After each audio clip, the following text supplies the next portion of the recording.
All right, so I got a little bit of a sore throat, but we're back with another video. This is gonna basically be a little bit of a build breakdown of my daily. It's a 1990 Acura Integra GS, so it is a fully loaded one with power windows, sunroof, and it had a different interior, but we'll get to that right now. But yeah, here she is.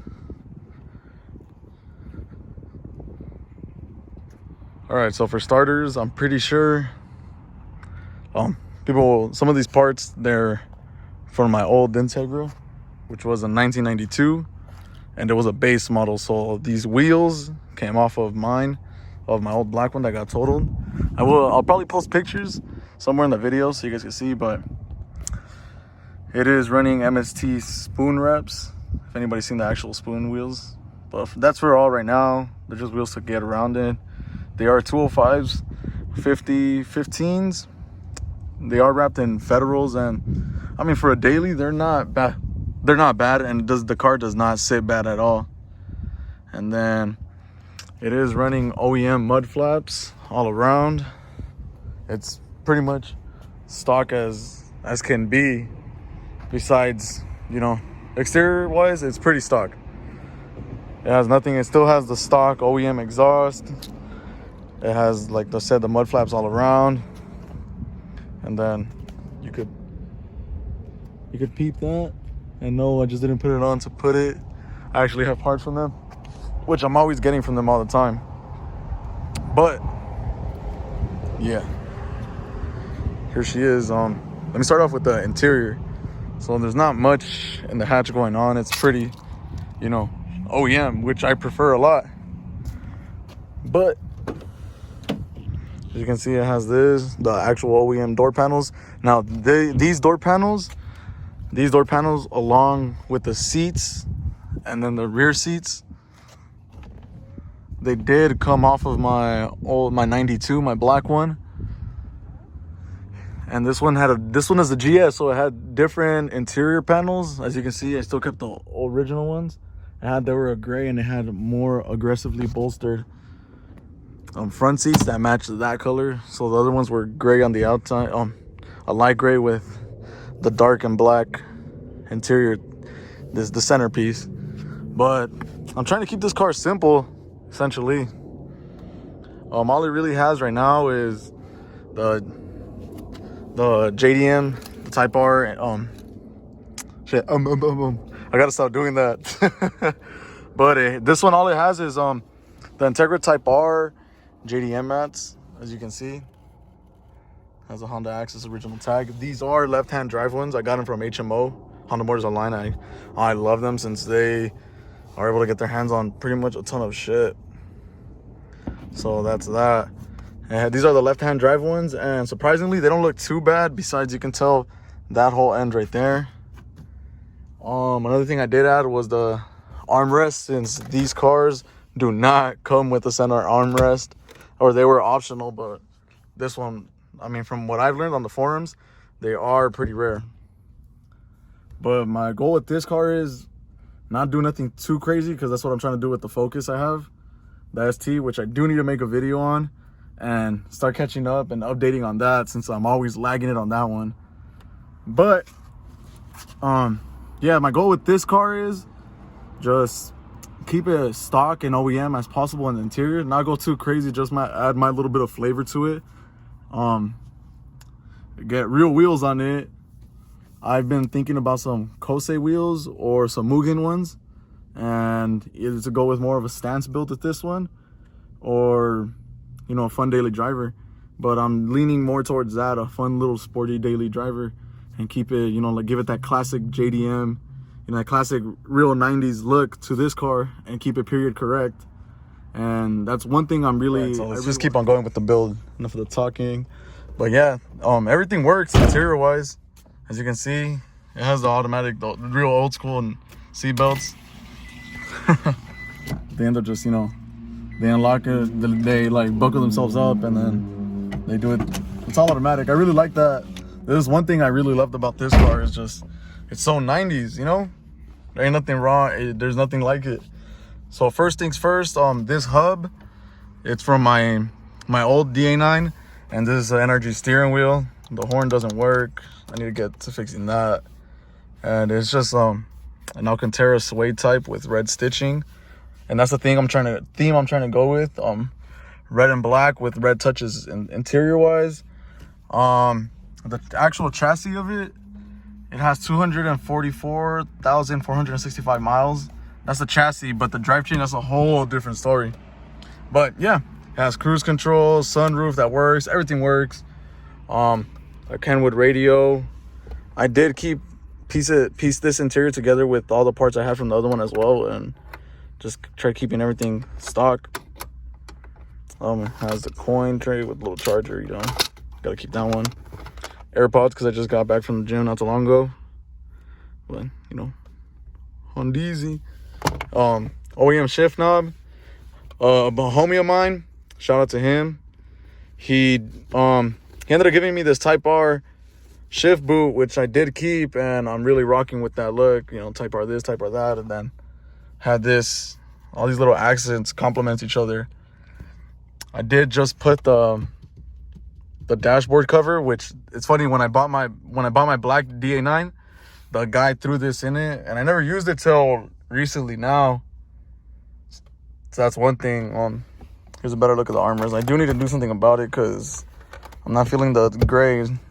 I'm trying to probably redo it with gray and red stitching as well, so it could complement everything nice as well. Nothing too crazy, just a Bluetooth Kenwood radio. Now, see, one thing about this car is this one got stolen probably 3 weeks ago, and the only thing they did steal was the radio, which I did do an install video last week. I haven't posted it, I've been lagging on it, but I did make an install video. I just didn't want to post that video. I felt it was a little boring, and I wanted to spice it up more and post something towards the build. And I mean, it is towards the build, but I just felt it was a little more boring. But I will be posting it because who knows, it might help somebody. What they did steal from this one was they stole my radio, my spare tire from the back. What else did they steal? My toolbox. Luckily, I recovered that with the police and some friends. We all found it. And then what else did they steal? They stole everything that was in the glove box, which at that time, I know people are gonna be like, "Oh, don't leave like this and this," but they stole my wallet. And then whatever I had in there. My reason being why my wallet was in there was because I had just gotten back to work from lunch, and I was like, "Oh, I'm just gonna be here for like an hour and I'll be leaving." So that was that. But you know, you live, you learn. And then, yeah, as you can see, everything, I'm trying to keep everything pretty clean and stock. See, don't mind that. But yeah, these door panels, like I said, are from my old DA9. And the reason it has that was because they had the roll-up windows, and that was a cutout for the handle. But yeah, I ended up, for these to make them fit, I ended up lining up all the holes, measuring, and then drilling everything so I could be able to use the door handles with the switches. It also has air conditioner, which works. Some people might not believe, as you can hear. Everything works as it should, which is something I love about this car. I just wanted to keep it and make everything work. As you can see, it's pretty. What this one does, it does have all super dark window tint all around. And I do want to be doing some more touches in the interior. For example, like probably doing the whole headliner in a black color, a black cloth color to go with this, the dashboard cover, and then the steering wheel as well. And then, you know, she'll be getting there. I do have the rear mats as well, the Type R ones. So this is the whole set. So shout out to HMO. They get all the good stuff. Now let's go into the hood. All right, so here's under the hood. It is disgusting, and I really do need to detail this as much as I detail the outside. But just a simple thing. The engine, it's a B20, a JDM high comp B20 that I did get from HMO as well. So this one is a lot more torquier and a lot better engine than the B18A1 it did come. It was a non-VTEC one. And then as well as with the YS1 trans, which was on the 92 and 93s, which it is a better one over the old one it had. You know, but it is a cable manual trans. it's only so great. You can't shift as fast as you can as a hydro. Sometimes it can't keep up. But if you're wondering why it's all this whole the trans and then it has like random stains everywhere on the actual block, was because when I got in an accident with my black DA9, the accident was mostly impacted on this side, so the battery got jammed under the distributor, and then all the juice was flowing out everywhere, so it was a whole mess. As you can see, the manifold is stained as well with, you know, battery acid. I try cleaning it up as much as I can, but you know, I just let it sit there too long, and I fucked up right there. So there's that. The car gives me no issues at the moment. It does have a light for the ABS, the anti-locks, but you know, I don't really care for that. The brakes still work and everything. It's just the anti-braking system won't be working as good as it should. Now see, I got the compita, little ghetto battery holder. It's on a battery where it actually sits at the little platform. It's from my old DA9, and that one just got destroyed, so I kind of sort of made it work. And then, you know, as a support, I did use zip ties. As you can see, this one did break.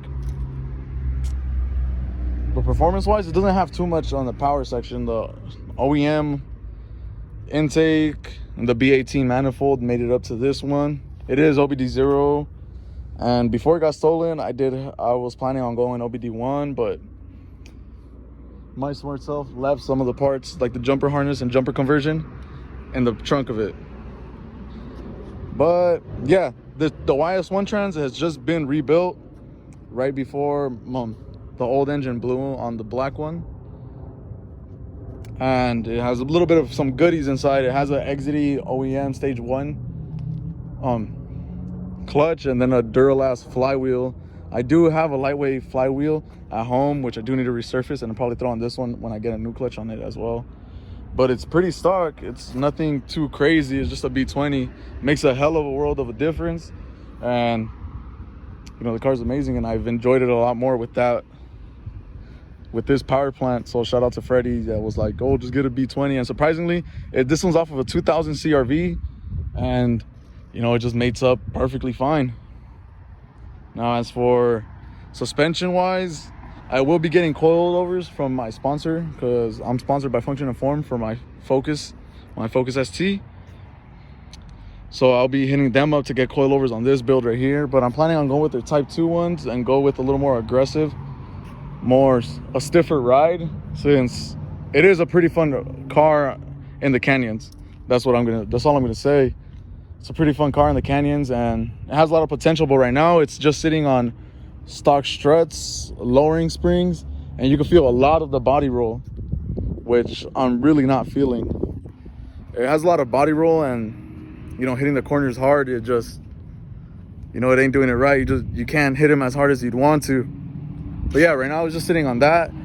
I do have drilled and slotted rotors and performance pads from R1 Concepts all around as well. Those were just installed, but I couldn't make a video out of it since I was short on time. Me and Eddie, we installed these, and then the homie Sapo as well, which you saw him in the other video where he was driving the Nissan and the trans gave out.